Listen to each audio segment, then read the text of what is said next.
Assalamualaikum warahmatullahi wabarakatuh. Sebelumnya perkenalkan, nama saya Jogja Nusantara. Saya dari Prodi Sistem Informasi Universitas Nusa Megar Kencana.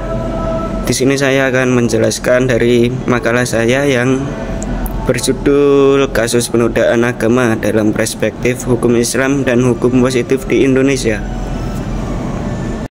Kasus penodaan agama dalam perspektif hukum Islam dan hukum positif di Indonesia itu menggambarkan kajian yang membahas bagaimana tindakan penodaan agama dipandang dan diatur baik dalam hukum Islam maupun hukum positif di Indonesia. Makalah ini bertujuan untuk mengeksplorasi perbedaan dan persamaan antara kedua sistem hukum dalam merespon kasus-kasus yang dianggap mencederai nilai-nilai keagamaan. Dengan pendekatan normatif dan komparatif, pembahasan difokuskan pada landasan yuridis, prinsip keadilan, serta penerapan hukuman terhadap pelaku penodaan agama di tengah masyarakat majemuk. Pandangan tokoh pendidikan agama Islam. Menurut Imam Al-Ghazali, seorang ulama terkemuka dalam pendidikan agama Islam, menghormati agama adalah kewajiban setiap muslim. Tindakan penodaan agama dapat merusak keharmonisan masyarakat dan menimbulkan konflik. Kemudian dalil dari Al-Quran hadis. Al-Quran surat Al-A'nam ayat 108. Dan janganlah kamu memaki sesembahan yang mereka sembah selain Allah, karena mereka akan memaki Allah dengan melampaui batas tanpa pengetahuan. Kemudian untuk hadis riwayat Bukhari dan Muslim, setiap anak dilahirkan dalam keadaan suci. Ayah dan ibunya lah yang menjadikan Yahudi ataupun Nasrani. Hadis ini menekankan pentingnya pendidikan agama yang baik untuk mencegah tindakan penodaan agama. Dan berikut juga saya sertakan isi dari makalah saya yang berjudul Kasus Penodaan Agama dalam Perspektif Hukum Islam dan Hukum Positif di Indonesia.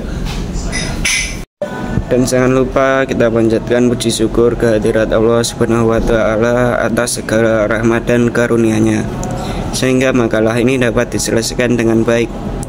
Makalah ini disusun untuk memenuhi tugas mata kuliah pendidikan agama Islam.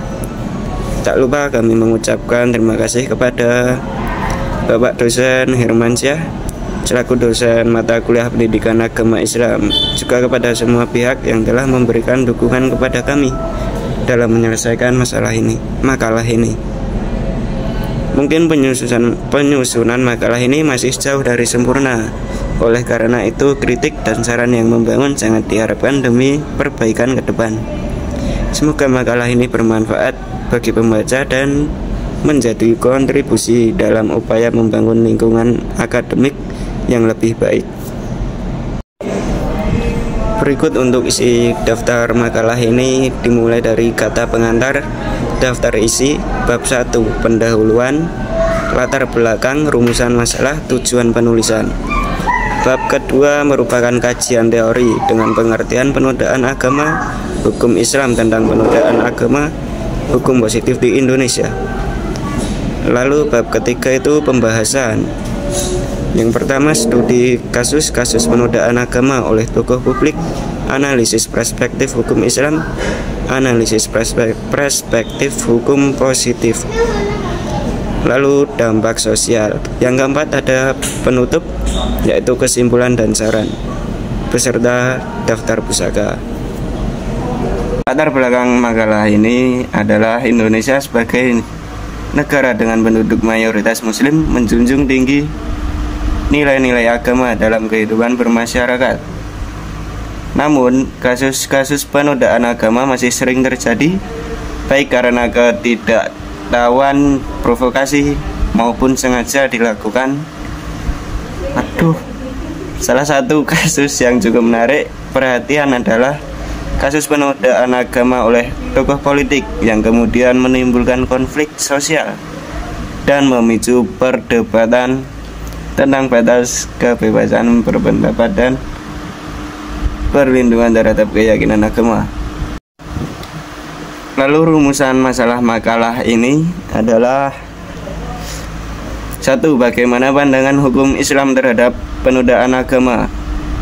Kemudian, bagaimana hukum positif di Indonesia mengatur tentang penodaan agama dan apa dampak sosial dari kasus penodaan agama di masyarakat.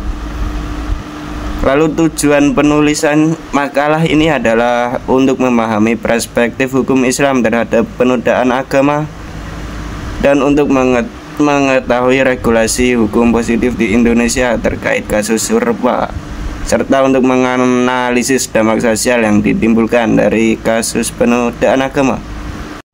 Lalu kita lanjut ke bab kedua, yaitu kajian teori. Yang pertama, pengertian penodaan agama. Penodaan agama adalah tindakan yang dianggap menghina, meremehkan, atau melecehkan ajaran dan simbol keagamaan yang diakui secara resmi. Kedua, hukum Islam tentang penodaan agama. Dalam Islam, penodaan agama termasuk tindakan yang sangat berat. Pelakunya bisa dikenai hukuman takzir atau bahkan hukuman mati. Dalam konteks negara Islam yang memberlakukan syariat secara menyeluruh, tergantung pada bentuk penodaan dan tingkat bahayanya. Kemudian yang ketiga, hukum positif di Indonesia. Pasal 156A KUHP mengatur bahwa setiap orang yang dengan sengaja menodai agama dapat dipidana. Undang-Undang Nomor 1 PNPS 1965 tentang pencegahan penyalahgunaan dan penodaan agama juga mengatur hal serupa. Lalu kita masuk ke bab 3, yaitu pembahasan. Yang pertama, kekerasan studi kasus penodaan agama oleh tokoh publik. Contohnya kasus Basuki Cahayapurnama atau Ahok pada tahun 2016. Ucapannya yang dikaitkan dengan Al-Quran menimbulkan reaksi keras dari berbagai kalangan. Pengadilan akhirnya memvonis Ahok bersalah dan menghukumnya 2 tahun penjara. Kemudian yang kedua, analisis perspektif hukum Islam. Dari sudut pandang Islam, tindakan yang dianggap menghina Al-Quran merupakan pelanggaran berat. Dalam konteks negara sekular seperti Indonesia, penerapan hukum Islam tidak bisa dilakukan langsung. Namun masyarakat Muslim tetap menuntut perlindungan atas keyakinan mereka. Kemudian yang ketiga, analisis perspektif hukum positif. Hukum positif Indonesia memberikan ruang perlindungan terhadap agama melalui KUHP dan peraturan lainnya. Namun, hukum ini masih dianggap kurang tegas oleh sebagian masyarakat, terutama dalam menindak pelanggaran serupa. Kemudian yang keempat, ada dampak sosial. Kasus ini memicu demonstrasi besar, ketegangan antar kelompok masyarakat, serta munculnya kembali perdebatan soal kebebasan beragama dan kebebasan berpendapat. Lalu kita masuk ke bab 4, yaitu penutup. Pertama, kesimpulan. Penodaan agama adalah isu sensitif yang harus ditangani dengan hati-hati. Hukum Islam memandangnya sebagai pelanggaran berat, sementara hukum Indonesia memiliki mekanisme untuk mengaturnya. Namun pelaksanaannya harus adil dan tidak memicu konflik horizontal. Kemudian yang kedua, saran. Pertama, pemerintah harus menegakkan hukum secara adil tanpa memandang status pelaku. Kedua, edukasi masyarakat tentang toleransi dan batas kebebasan berpendapat harus ditingkatkan. Ketiga, penegakan hukum harus mengedepankan keadilan dan ketertiban sosial.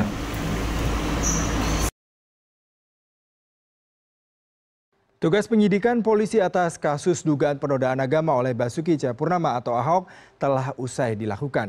Berkas perkara sudah berada di tangan jaksa penuntut umum untuk segera disidangkan di pengadilan. Awalnya polisi menjerat Ahok dengan 2 pasal, yaitu terkait dengan penodaan agama serta Undang-Undang Informasi dan Transaksi Elektronik. Namun pada saat dinyatakan P21, hanya pasal penodaan agama yang akan diajukan ke pengadilan. Laporan polisi ada penambahan Undang-Undang ITE. Pada saat kita melakukan penyelidikan, kita konsultasikan dengan jaksa, ternyata itu tidak bisa masuk undang-undang ITE. Pada saat kita melakukan penyelidikan, ternyata itu tidak memenuhi unsur. Kita tanyakan ahli tidak masuk, ya sudah kita ganti dengan pasal penodaan itu. Sidang kasus dugaan penodaan agama yang mengadili terdakwa Gubernur DKI nonaktif Basuki Cahayapurnama akhirnya memasuki tahap materi pokok perkara. Para saksi pelapor dihadirkan jaksa penuntut umum. Selasa pagi ini dijadwalkan ada 6 pelapor yang mengutarakan kesaksiannya di depan hakim.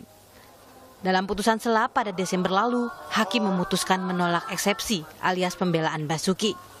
Dalam 2 sidang sebelumnya, jaksa mendakwa Ahok dengan pasal penodaan agama dengan dakwaan alternatif antara pasal 156A KUHP dan pasal 156 KUHP. Air mata Ahok tumpah atas dakwaan penodaan agama yang disampaikan jaksa. Saya seperti orang yang tidak tahu berterima kasih apabila saya tidak menghargai agama dan kitab suci orang tua dan kakak angkat saya yang Islamnya sangat taat. Saya sangat sedih.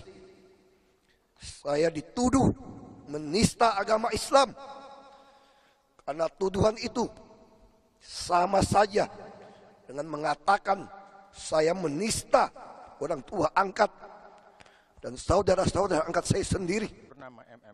Kuasa hukum Ahok pun mengajukan keberatan. Proses hukum Ahok yang terlalu cepat diduga mendapat tekanan dari massa. Seusai menjalani sidang perdana kasus dugaan penodaan agama, Nana Riwayati, sang kakak angkat, mencoba menenangkan Ahok. Momen ini terjadi di salah satu ruangan di Pengadilan Negeri Jakarta Utara. Di persidangan berikutnya, jaksa menanggapi keberatan terdakwa. Menurut jaksa, keberatan yang disampaikan terdakwa dan kuasa hukum tidak masuk akal. Jaksa meminta hakim menolak keberatan dari terdakwa. Tetapi karena perbuatan atas pernyataan terdakwa pada saat terdakwa pidato di Kepulauan Seribu tersebut, perkara ini sudah memenuhi rumusan delik yang didakwakan, yaitu pasal 156A huruf A KUHP atau pasal 156 KUHP. Berdasarkan uraian di atas, maka adanya persidangan perkara ini karena pelimpahan perkara dari penuntut umum pada Kejaksaan Negeri Jakarta Utara, bukan karena tekanan massa. Pada sidang putusan sela, berdasarkan sejumlah pertimbangan hukum, Majelis Hakim Pengadilan Jakarta Utara menyatakan tidak dapat menerima sejumlah poin dalam nota keberatan terdakwa Basuki Cahayapurnama. Menurut Majelis Hakim, pemaparan nota keberatan Ahok terkait niat dan sikapnya kepada umat Muslim baru dijadikan pertimbangan setelah proses pembuktian. Mengadili, 1. Menyatakan keberatan terdakwa Insinyur Basuki Cahayapurnama alias Ahok dan penasihat hukumnya tidak dapat diterima. 2. Menyatakan sah menurut hukum surat dakwaan penuntut umum nomor register PDM garis datar 147 garing JKT.UT garing 12. Saudara ya, perhatikan ya, tidak perlu dikomentari. Kami ulangi. 2. Menyatakan sah menurut hukum surat dakwaan penuntut umum nomor register PDM garis datar 147 garing JKT.UT garing 12 garing 2016 tanggal 1 Desember 2016 sebagai dasar pemeriksaan perkara pidana atas nama terdakwa Insinyur Basuki Cahayapurnama alias Ahok. 3. Memerintahkan untuk melanjutkan pemeriksaan perkara nomor 1537 Pit B garing 2016 garing PN.JKT.UT atas nama terdakwa Insinyur Basuki Cahayapurnama alias Ahok tersebut di atas. 4. Menangguhkan biaya perkara sampai dengan putusan akhir. Tenang di dalam, riuh di luar.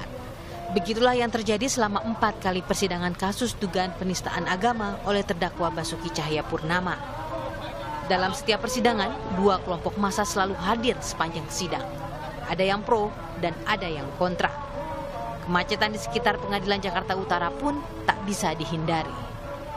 Untuk menjaga suasana tetap kondusif, pelaksanaan sidang keempat terdakwa Basuki Cahayapurnama tidak lagi digelar di Pengadilan Negeri Jakarta Utara. Lokasi sidang digelar di Auditorium Gedung D, Kementerian Pertanian. Tim Liputan, Kompas TV. Basuki Cahayapurnama atau Ahok divonis Majelis Hakim Pengadilan Negeri Jakarta Utara dengan hukuman 2 tahun penjara karena dinilai melakukan penodaan agama. Kasus Ahok mulai menjadi perhatian banyak pihak setelah rekaman pidatonya di Kepulauan Seribu viral dan disebut-sebut sebagai ungkapan penistaan atas agama. Kalau saya khawatir, ini pemilihan kan dimajuin. Jadi kalau saya tidak terpilih pun, Bapak Ibu, saya berhentinya Oktober 2017. Jadi kalau program ini kita jalankan dengan baik pun, Bapak Ibu masih sempat panen sama saya. Sekalipun saya tidak terpilih jadi gubernur. Jadi saya ingin terima ini supaya Bapak Ibu semangat.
Hanya itu yang bisa saya jelaskan. Mohon maaf bila ada kekurangan ataupun kesalahan kata dari saya.